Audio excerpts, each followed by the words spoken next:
नमस्कार दोस्तों, हम देख रहे हैं daily weekly monthly rolling returns actual calculations.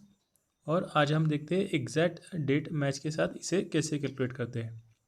तो मैंने इससे पहले एक वीडियो डाला है जहाँ पर हमने अप्रॉक्स मैच जो क्राइटेरिया होता है उसके हिसाब से मैंने एक वीडियो ऑलरेडी डाला है। और अभी हम देखते हैं कि एग्जैक्ट डेट अगर आपको मैच करना है तो आपको क्या करना पड़ेगा। तो वही हमारी शीट चल रही है और वही सारा क्राइटेरिया है। तो भी मैं फिर एक बार आपको बता देता हूँ कि मैंने 3 साल का रोलिंग बेसिस जो है, मेरा 3 साल का CAGR है, जो कि 2 जनवरी 2012 और 2 जनवरी 2015 के प्राइस के ऊपर डिपेंड है। रोलिंग फ्रीक्वेंसी मेरी डेली टू डेली है और टोटल टाइम मेरा 5 साल का है। तो अगर 3 साल का CAGR और 5 साल का टोटल टाइम है तो आपको लगभग 8 साल का डेटा लगता है। लगभग नहीं, आपको 8 साल का डेटा ही लगता है। तो उससे कम तो डेटा चलता नहीं है। तो यहाँ पर मैंने वैसे तो प्राइस फेच कर लिया है, लेकिन अभी हम देखते हैं कि हम इसे, अगर हमें exact date to date match करना है तो उसे कैसे करेंगे। ठीक है, तो हम शुरू करते हैं हमारे कैलकुलेशन सीधा। तो पहले कॉलम में हमारा डेट है, फिर दूसरे कॉलम में निफ्टी का क्लोज है, और तीसरे कॉलम में हमने क्या किया है, 3 साल बाद की जो डेट है वो ली है। अब वो मैंने कैसे निकाली है मैं आपको बताता हूँ। इसको निकालते कैसे है, तो मैं इसको सबसे पहले डिलीट कर देता हूँ, क्लियर कर देता हूँ। और यहाँ पर हम जाएंगे और इज इक्वल टू लिख देंगे। ठीक है, मैं थोड़ा जूम बढ़ाता हूँ इसका। तो यहाँ पर जाएंगे और हम लिखेंगे इज इक्वल टू और लिख देंगे वी लुकअप।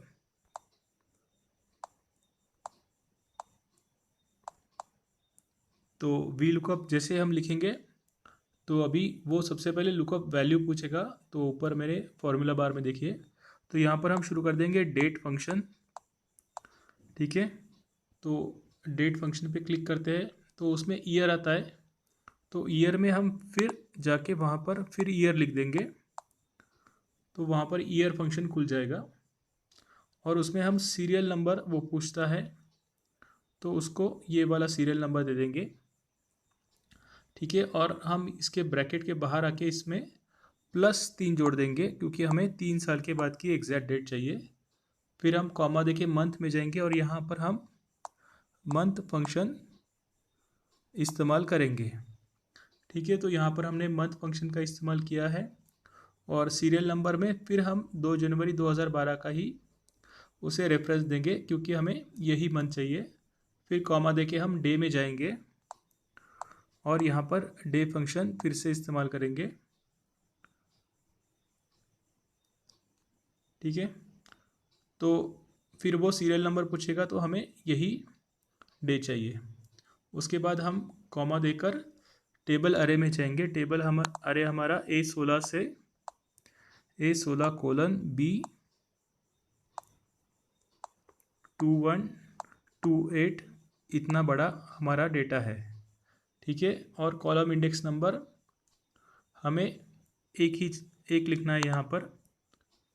और अभी ये रेंज लुकअप जो सबसे ज़्यादा हाईलाइटेड इशू था, तो उसमें हम ज़ीरो दे देंगे और इसको ओके बोल देंगे। ठीक है, तो ये आ गई आपकी डेट। और देखो, मैंने इसे टेबल में कन्वर्ट कर लिया था, तो ये सारा डेटा अपने आप कवर कर लेता है। आपको पता है कि टेबल के पहले सेल में हम जो भी फॉर्मूला लिखते हैं वो अपने आप नीचे कॉपी हो जाता है। आपको डबल क्लिक करने की ज़रूरत नहीं है, क्योंकि मैंने इसको टेबल में कन्वर्ट कर दिया था, तो अभी मुझे डबल क्लिक करने की ज़रूरत नहीं है। तो ये आ गई हमारी 3 साल की एग्जैक्ट डेट। ठीक है, और उसके बाद हम क्या करेंगे, इस डेट के ऊपर हम अभी प्राइस फेच कर लेंगे। तो मैंने यहाँ पर दूसरे सेल में या कॉलम में मैं गया हूँ, यहाँ पर मैंने लिखा है 3 ईयर लेटर प्राइस। तो यहाँ पर भी मैंने वी लुकअप लगाया है, और यहाँ पर लुकअप वैल्यू में मैंने ये जो 2 जनवरी 2015 का ये जो सेल है, इसका मैंने उसको लुकअप वैल्यू बोल के दिया है। ठीक है, और बाकी अ, आपका जो क्या बोलते हैं क्राइटेरिया तो और बाकी टेबल अरे वही है A16 से B2128 और हमारा कॉलम इंडेक्स नंबर हमने 2 दिया है इस बार क्योंकि हमें प्राइस लेनी है और हमारा रेंज लुकअप हमने 0 दिया है तो ये एग्जैक्ट पे काम करेगा। ठीक है, तो इस तरह से हमने 3 साल के बाद की डेट और 3 साल के बाद की एग्जैक्ट प्राइस हमने ले लिया है। और देखिए जहाँ पर उसको नहीं मिला है उसने एन एरर दे दिया है, एन ऐसा एरर दे दिया है।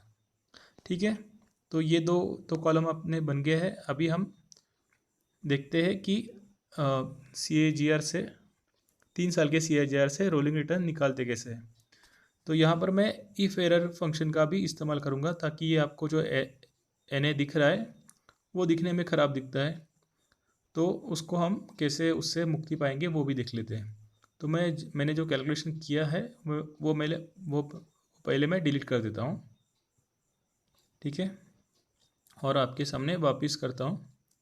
तो जाइए डिज़ायर्ड सेल में और इज इक्वल टू यहाँ पर इफ़ एरर या इफ़ NA आपको जो अच्छा लगता है वो ले लीजिए। इफ़ एरर तो अभी वो वैल्यू पूछता है, यहाँ पर हम हमारी लॉजिकल टेस्ट शुरू कर देंगे। तो हम यहाँ पर RRI फंक्शन का इस्तेमाल करेंगे और RRI जैसे लिखते हैं तो वो पहले n पार पूछेगा।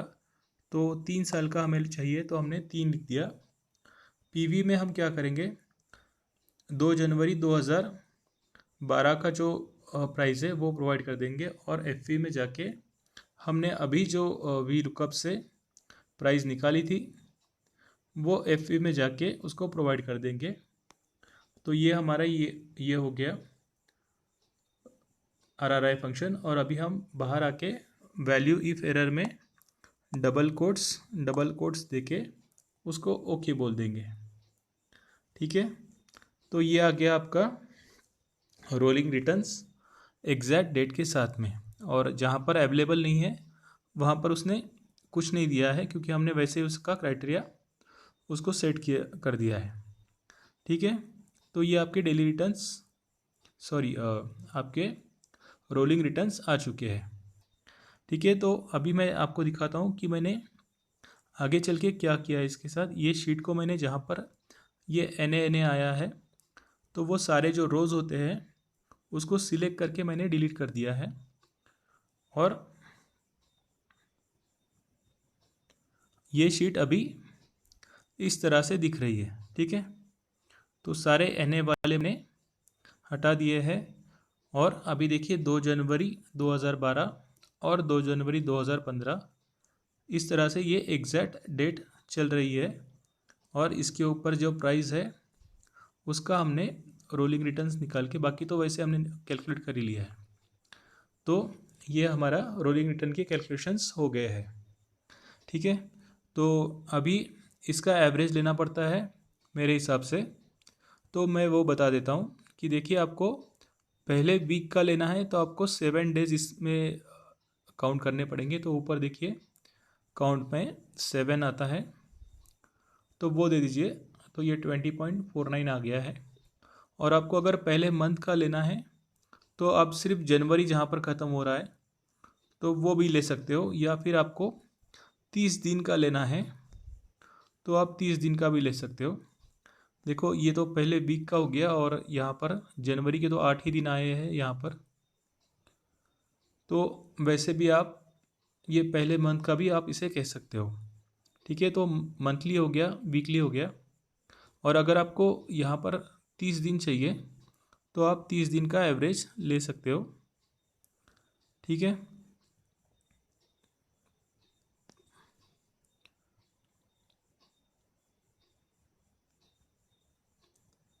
तो ये देखिए 30 दिन हो गया अगर आपको 30 डेज़ का एवरेज चाहिए। और अगर आपको मंथली चाहिए तो वो जहाँ पर मंथ ख़त्म हो रहा है वो मंथ का आप ले सकते हो। ठीक है, लाइकवाइज मैंने 1 साल का पूरा लेके रखा है जो 146 रो पर है। ठीक है, देखिए यहाँ पर 31 दिसंबर 2012 आ रहा है। तो यहाँ पर मैंने इसका एक साल का एवरेज हमने काउंट कर दिया है। ठीक है,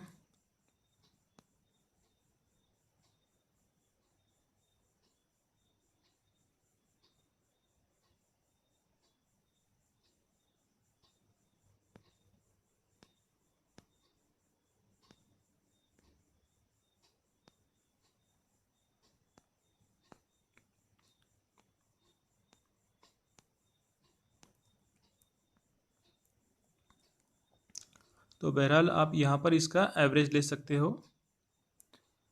तो इज इक्वल टू लिख के आप एवरेज ले लीजिए,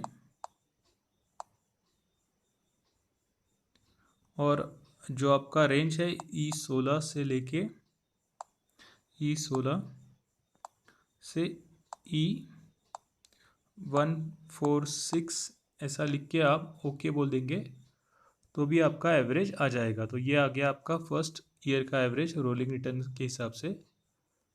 तो 15.68% मिला है। ठीक है, तो कुछ लोग एवरेज निकालते नहीं हैं, तो वो उनका क्राइटेरिया हो गया, लेकिन मुझे जहाँ तक पता है तो एवरेज तो निकालते ही है, लेकिन वो इशू अलग है। और अगर आपको कुछ चार्ट बनाना है इसका, तो देखो यहाँ पर मैंने चार्ट बना दिया है इसका, और आपको इसको काउंट टिप से काउंट करना पड़ेगा कि आपको 0 और 5% के अगर आपको लेना है। तो मैंने क्या दिया है, काउंट इप्स लिया है। तो हमारी जो रेंज है मैंने पहले ही प्रोवाइड कर दी है कि E16 से लेके E704 ये हमारी रेंज है। और फिर मैंने ग्रेटर देन और या इक्वल टू, या फिर आप जैसे आपको सिर्फ अगर इक्वल टू नहीं लेना है तो भी आप वो क्राइटेरिया आप लगा सकते हो। और सेल रेफरेंस देखिए, आपको सिर्फ इसे कॉपी करना है नीचे, इस तरह से आप बना लीजिए और इसको फील डाउन कर दीजिए, तो ये सारे डेटा पॉइंट्स कवर करते जाएगा। तो अगर आपको ऐसा इस प्रकार से आपको कोई चार्ट बनाना है तो इस प्रकार से भी ये बन सकता है। ठीक है, तो आशा करता हूँ कि ये एग्जैक्ट मैच का वीडियो आपको पसंद आया होगा। वीडियो देखने के लिए धन्यवाद।